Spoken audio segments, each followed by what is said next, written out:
အားလုံးပဲမင်္ဂလာပါဗျာเนาะကျွန်တော်ကိုမျိုး channel ကနေကိုကြီးမတွေအားလုံးကိုပြန်လဲကြိုဆိုလိုက်ပါတယ်ဗျာเนาะကျွန်တော်ရဲ့ကိုကြီးမတွေအားလုံးပဲမင်္ဂလာရှိသောညချမ်းလေးဖြစ်ပါစေဗျာเนาะကဲအားလုံးပဲမင်္ဂလာပါဗျာ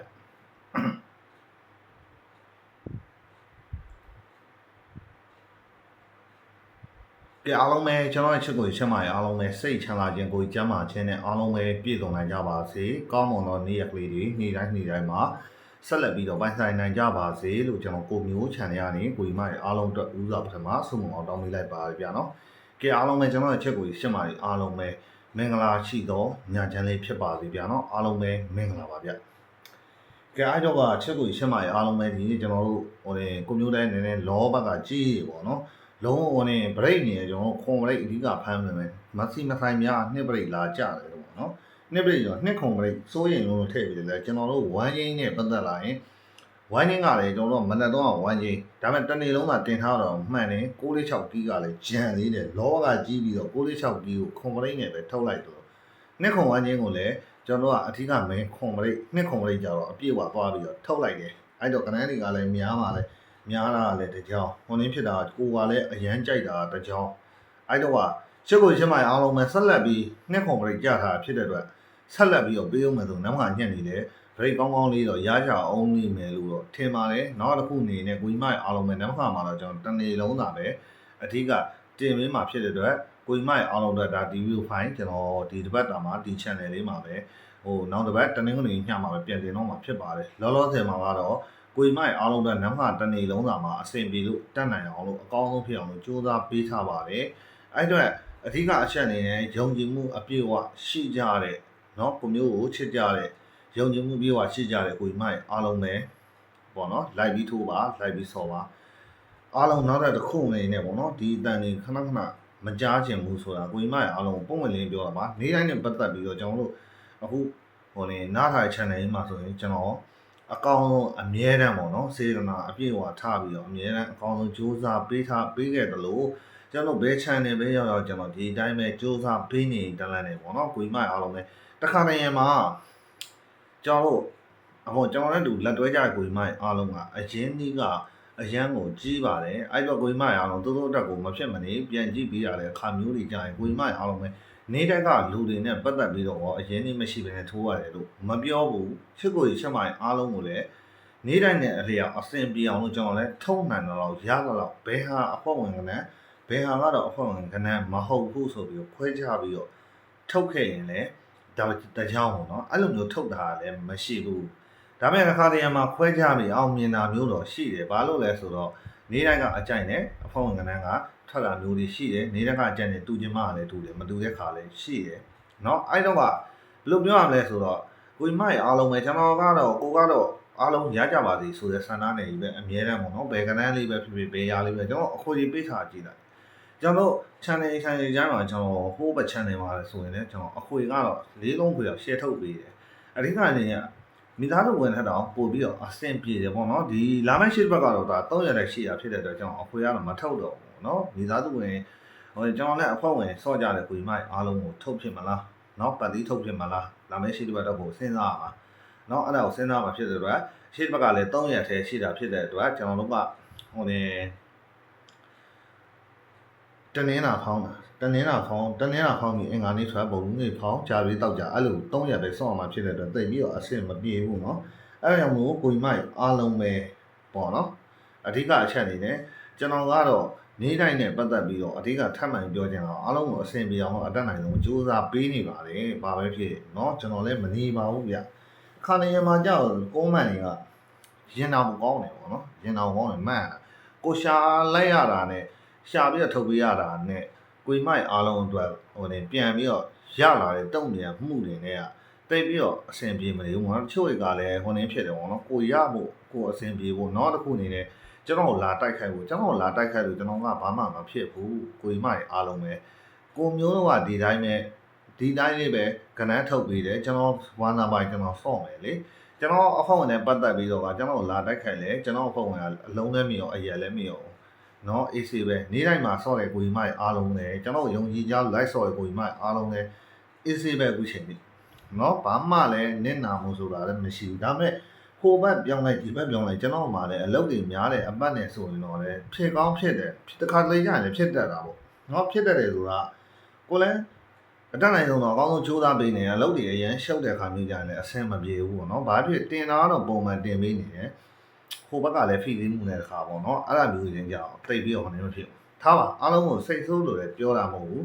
အားလုံးသိဖို့ပြောတာကိုထိုးမှာကိုဖြစ်မှာကိုမထိုးရင်ကိုမဖြစ်ဘူးယုံကြည်မှုအပြည့်အဝရှိရင်လိုက်စော့ယုံကြည်မှုအပြည့်အဝမရှိတဲ့ကိုကြီးမတွေအားလုံးကလိုက်မစော့နဲ့လားပုံဝင်လဲလေးပြောလိုက်တာဟုတ်ပြီလားအဲ့တော့ကသူ့မှလူတက်ခက်လဲဘင်းမထိုင်ဘူးကျွန်တော်ကလောက်ဆရာရှိတာဆက်လုံးပါပဲဟုတ်တယ်မလားကဲချစ်ကိုရှင်းမရအားလုံးပဲlike လာမလေးနေပေးကြပါ share လို့ရမယ်နေရာမျှဝေလို့ရမယ်နေရာလေးမှာမျှဝေပြီးတော့မှကြည့်ပေးပါ channel ကို subscribe မနေရသေးဘူးဆိုတော့လူအသက်လူအဟောင်းကိုမိုက်အားလုံးအနေနဲ့က channel ကို subscribe လေးနှိပ်ပြီးတော့မှကြည့်ပေးပါနောက်တစ်ခုအနေနဲ့ပေါ့နော်ကျွန်တော်အရေးကြီးတာကျွန်တော်တောက်ကြနေမှာ main ပတ်သီးတစ်လုံးနဲ့ကျွန်တော်တို့ main on ပေါ့နော်အဓိကဆော့ရမယ် main on 3ဘက်ကိုကျွန်တော်ဒီညခဏပို့ပြီးမှဖြစ်ပါတယ်လက်ဆောင်ကလည်းလာကိုကြိုရင်းနဲ့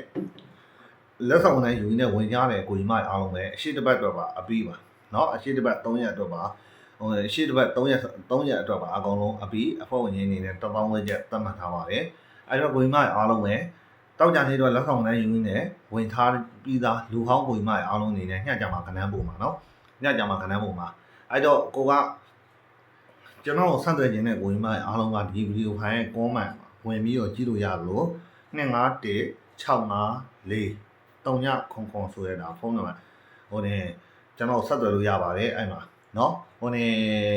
ေဝေရော KB ရောရှိသလိုကျွန်တော် Viber လည်းသုံးပါတယ် Viber မှာသုံးတဲ့အကိုကြီးမအားလုံးကဖုန်းဆက်ပြီးယူပါကိုမျိုးလားပါလားသိချာမေးပါเนาะအလူရောင်တွေကလည်းတည့်ရတဲ့အတိုင်းပဲအရန်ကိုများပါတယ်အဲ့တော့ကျွန်တော်ဟိုနေ comment မှာလည်းဝင်ပြီးတော့ကြည့်လို့ရတယ်เนาะ25164ဟိုနေ3900ပေါ့เนาะအဲ့ဥစ္စာကိုဆက်သွယ်လို့ရပါတယ်เนาะအဲ့တော့ comment မှာလည်းကျွန်တော်ရေးပေးထားပါတယ်เนาะအဖွဲ့ဝင်ကြီးကတောင်းဝင်ချက်ပါလူအသက်တွေနေနဲ့အဓိကချက်နေနဲ့ယုံကြည်မှုအပြည့်အဝရှိမှလာရောက်ပြီးလက်တွဲပါလူဟောင်းတွေကိုတော့ကျွန်တော်ကြိုပြီးပြန်လဲပြီးတော့ဝင်စေခြင်းတယ်ပေါ့နော်ဘာပဲဖြစ်ဝင်စေခြင်းတယ်ကျွန်တော်ဒီဘက်မှာရတင်တာထက်ပိုရရမယ့်ကိစ္စအောင်နော်အဲ့တော့ကဘယ်လိုပဲဖြစ်မနက်ပိုင်းမှာ30မွေးကလေးတွေနဲ့ပတ်သက်ပြီးတော့ကျွန်တော်တို့ဒီမိသားစုဝင်တွေက39ဆိုတဲ့ကဏ္ဍကလည်းပါဖို့ပါသေးတယ်နော်39ဆိုတဲ့ကဏ္ဍကလည်းပါသေးတယ်အဲ့တော့အရှိတာကြိုပြီးတော့ထွက်ခဲ့မယ်ဆိုရင်အများကြီးရကြမယ်ကဏ္ဍနော်ခုမှထွက်တော့လေခုမှထွက်တော့လို့ပေါ့ဗျာနော်ဟုတ်ကဲ့မွေးကနန်းတွေကဘာမှမကြံတော့ဘူးနော်မကြံတော့ဖြစ်တဲ့အတွက်ကိုကြီးမအားလုံးပဲတောက်ကြနေအတွက်အရှိတစ်ပတ်တော့ကြိုဆော့ကြတာပေါ့ဗျာကျွန်တော်တို့ဘယ်လိုပဲဖြစ်တောက်ကြနေအတွက်လုံးဝရှေ့ပတ်သီးတစ်လုံးနဲ့ကျွန်တော်တို့တစ်နေလုံးသာတော့ဆော့ရမယ်တောက်ကြနေတစ်နေလုံးသာပေါ့နော်မင်းရော3ခွက်ပေါ့နော်ကျွန်မင်းရော3ခွက်ကလည်းကျွန်တော်တို့ရန်ခွက်တစ်ခွက်ပါမှာပါအဓိကမိန်း2ခွက်တော့ပါမယ်နော်နေတိုင်းမှာဆိုရင်တော့ကျွန်တော်ထုံးစံတိုင်းပဲကျွန်တော်တစ်နေလုံးသာမှာအဓိက light ဆော့တဲ့နေကြတယ်နော် break ကတော့ထားလိုက်တော့မယ်နော်ညနေပိုင်း break ကတော့ထားလိုက်တော့မယ်ကဲအားကြောင့်ကကိုကြီးမရအားလုံးပဲကျွန်တော်ကီးကတော့ရှယ်မှန်နေတော့မှာပဲဟုတ်တယ်ကီးတွေလည်းကျွန်တော်တို့တောက်လျှောက်ထုတ်ပေးထားတယ်ကီးဆိုရင်လည်းတိတ်ပြီးတော့ဒီလောက်ကောင်းတဲ့ကီးလည်းမရှိပါဘူးဗျာဝမ်းချင်းနေတိုင်းနဲ့ပတ်သက်ပြီးတော့ live ဆော့ရတဲ့ကီးတွေကနော်ဝမ်းချင်းတာကိုမှန်အောင်ရှာကီးနဲ့တွဲပေါက်နော်မနိုင်ညမှာကီးနဲ့တွဲပေါက်အဲ့လောက်ကြီးလွယ်အောင်လုပ်ပေးထားလဲ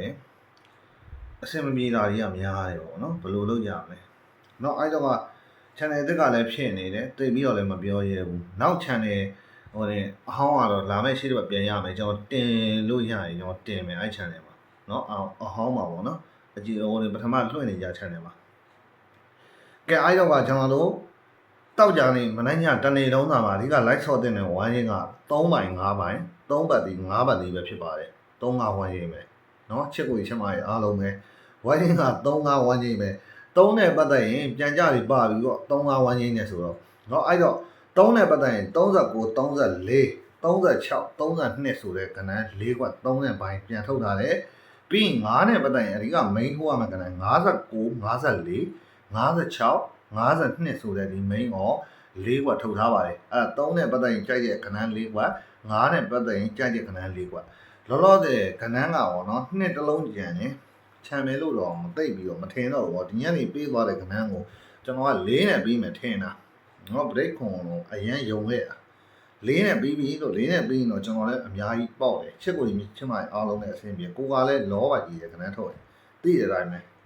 ကဲအားကြောင့်က ဝိုင်းရောရင်ကိုယ့်ရဲ့ဝိုင်းချင်းအပိုင်ပေါ့နော်ရှိကြတဲ့ကိုဒီမိုက်အားလုံးကတောက်ကြနေမှာယုံကြည်စွာနဲ့646 key ကိုဆက်လက်ပြီးသုံးမယ်ယုံကြည်စွာနဲ့646 key ကိုဆက်လက်ပြီးသုံးပါမယ်ပြီးရင်ကျွန်တော်ရဲ့ဝိုင်းချင်းတောက်ကြနေမလဲညတန်နေလုံးသာမှာအဓိကစော့ရမယ်ဝိုင်းချင်းက3ပိုင်း5ပိုင်း3ပတ်ဒီ5ပတ်ဒီပဲဖြစ်ပါတယ်3နဲ့ပတ်သက်လို့အဓိက main ထိုးရမယ်ခဏ34 39 36 32ဆိုရဲဒါ main ရော၄ခွက်ထုတ်ထားပါတယ်3နဲ့ပတ်သက်ရင်39ပြန်ထိုးနော်ပြန်ညရီပါတယ်လို့တခါကြိုပြောထားပါတယ်ပြီးရင်6နဲ့ on ရင် sorry မှာလို့9နဲ့ပတ်သက်ရင်အဓိက main ထိုးရမယ်ခဏ59 54 56 52ဆိုရဲဒါအဓိကစော့ရမယ် main ရော၄ခွက်ပါ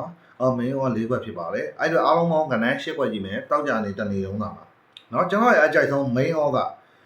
34 32 59 54ဆိုတဲ့ခဏ၄ခွက်ပါဒါတောက်ကြနေတနေလုံးသာမှာအဓိက light စော့တဲ့ခဏ၄ခွက်ပဲဖြစ်ပါတယ်နော်အဲ့တော့ကချက်ကိုချက်မိုင်အားလုံးပဲဒီ main ဝက်တွေကိုအဓိကနပ်မှာတတိထားပြီးစော့ပါ34 32 5954ဆိုတဲ့ဒီကနေ့၄ခွက်ကိုအဓိကစော့တဲ့ main all လို့ကျွန်တော်ထုတ်ပေးထားပါတယ်အဲ့တော့ချက်ကိုနေတိုင်းမှာစော့ကြတဲ့ကိုကြီးမိုင်အားလုံးကတောက်ကြနေ main မှာမိကြပါပြီမနက်ပိုင်းမှာအထူးတလဲမှားကျင်တာကတော့ကိုကြီးမိုင်အားလုံးပဲမနက်ပိုင်းမှာဒီဝမ်းချင်းချိတ်သွားသည်ဖြစ်စေ main all ကပဲမိသည်ဖြစ်စေညနေပိုင်းကတော့ဘယ်လိုပြောရမလဲဆိုတော့ရှော့မတော့ပါနဲ့ညနေပိုင်းဆက်လက်ပြီးတော့3ပါเนาะ3-5ဝမ်းချင်းပဲကိုမျိုးပေးလို့ထင်လည်းမသိပါနဲ့ကိုကြီးမရဲ့အားလုံးပဲအဆင်ပြေအောင်စော့ပါဒီဝမ်းချင်းကအမှားဆုံးအချိန်ပဲဖြစ်တယ်လောလောဆယ်မှာเนาะအဲ့တော့ကအဓိကအကြိုက်ဆုံး main all က34 32 59 54အဲ့၄ခွက်အကြိုက်ဆုံးပဲဖြစ်တယ်เนาะမိသားစုဝင်ကိုကြီးမရဲ့အားလုံးကအဖော်ဝင်မိသားလက်ဆောင်ကနန်းယူနေဝင်တဲ့ကိုကြီးမရဲ့အားလုံးကဒီညကျွန်တော်ကနန်းပုံမယ်ပို့တော့ကနန်းကိုပဲလိုက်ပြီးတော့စော့เนาะအဲ့တော့ချစ်ကိုချစ်မရဲ့အားလုံးပဲနေ့တိုင်းမှာလည်းကျွန်တော်အတက်နိုင်ဆုံးအကောင်းဆုံးဆက်လက်ပြီးတော့ကြိုးစားပေးနေပါတယ်အဲ့တော့ယုံကြည်မှုပြေဝရှိလို့လက်တွဲခြင်းတဲ့ကိုကြီးမရဲ့အားလုံးကလည်းလက်ဆောင်နဲ့ယူနေလာပြီးလက်တွဲလို့ရတယ်နောက်တစ်ပတ်တော့ဝင်ရင်တဲ့ကိုကြီးမရဲ့အားလုံးကလည်းစနေနေ့တွေမှာဝင်လာဝင်လို့လည်းရတယ်ကြိုက်တယ်လို့လူဟောင်းတွေကတော့ပြန်လဲပြီးတော့ကြိုပြီးဝင်နေခြင်းလဲဆိုတော့ကျွန်တော်လက်ဆောင်နဲ့လေးလည်းပေးခြင်းတော်တော်လေးကောင်းလို့เนาะကဲအဲ့တော့ချစ်ကိုရှက်မရဲ့အားလုံးပဲကျွန်တော်ဆက်သွယ်ခြင်းတဲ့ကိုကြီးမရဲ့အားလုံးက251 654 39ခုဆိုတဲ့ဒီဖုန်းနံပါတ်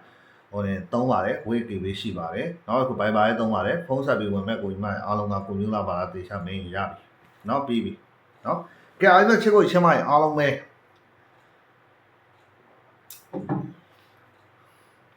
နေ့တိုင်းမှာစောကြတဲ့ကိုကြီးမအားလုံးကကျွန်တော်တို့လက်တွဲဖုန်းစောကြတဲ့ချစ်ကိုချင်းမအားလုံးကကျွန်တော်ကိုမျိုးပေးသောတဲ့ကိုကြီးမအားလုံးပဲအဆင်ပြေလို့အောင်နေကြပါစေကိုမျိုးချစ်တဲ့ခင်တဲ့ကိုကြီးမအားလုံးပဲကျမ်းမှာချမ်းသာကြပါစေလို့ဆုမအောင်တောင်းပေးလိုက်ပါရဗျာနော်ကဲအားလုံးပဲတက်တာပါကျွန်တော်ကတော့ကိုမျိုးပါဗျာနော်